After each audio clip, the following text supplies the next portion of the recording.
show you some techniques on taping up trim that is caulked directly to the wall, because it is a little bit different than trim that is not caulked to the wall, where you might have a gap behind your trim. We're actually here on one of our job sites that we're doing, and right here is a perfect example of what we need to do. So you're gonna need your FrogTape, you need your paint knife, you're gonna need your brush.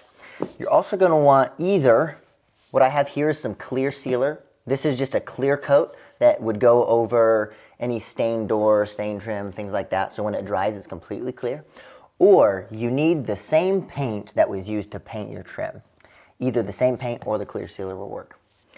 When we're gonna tape our trim, we're gonna do it similarly to how we tape stain trim with a gap, but not the exact same way.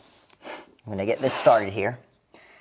And what I want to do is when I tape this, I wanna see a slight gap. You can see right here, we have our wall, we have our trim that's taped, and about 1/8 of an inch of the trim is exposed right here. It's not run all the way up onto the wall, right? You do not wanna see this. If you bump it all the way up against the wall like this, we're gonna have several issues. One is when we come to pull it, when we're unmasking, is it's gonna try to pull the paint off of the wall itself. And let's say you had just a tiny line here of a different color, let's say a darker color even was on the previous, and then you're going to white in a white, you would see this line of dark color, and we don't want to see that. So when we're taping, I want to see about 1/8 of an inch of a gap on top of the trim.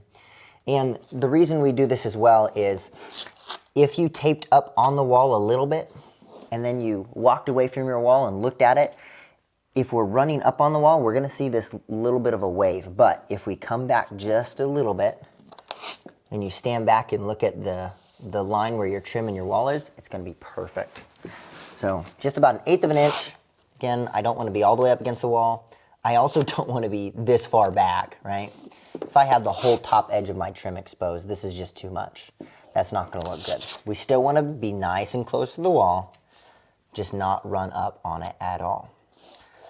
Now that we have a section in place, what you're gonna wanna do is you want to tape all your trim up. After it's all taped up, you're gonna need either your clear sealer or your paint. You're gonna use the same method for doing accent walls. So I'm gonna get just a little bit on my brush right here, and I'm gonna place it right here on the edge, and I'm just gonna wet this edge right here. Now what this is doing is it is sealing the edge where the tape meets the trim. Because when I come to paint this, the last thing I want is all this paint trying to bleed up underneath the lip of the tape, and then you pull it and you got this horrible line and bleeding coming through. We don't want that look.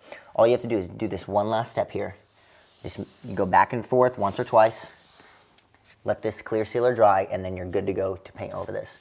And then when your wall's completely finished, we'll go ahead and we'll pull our tape.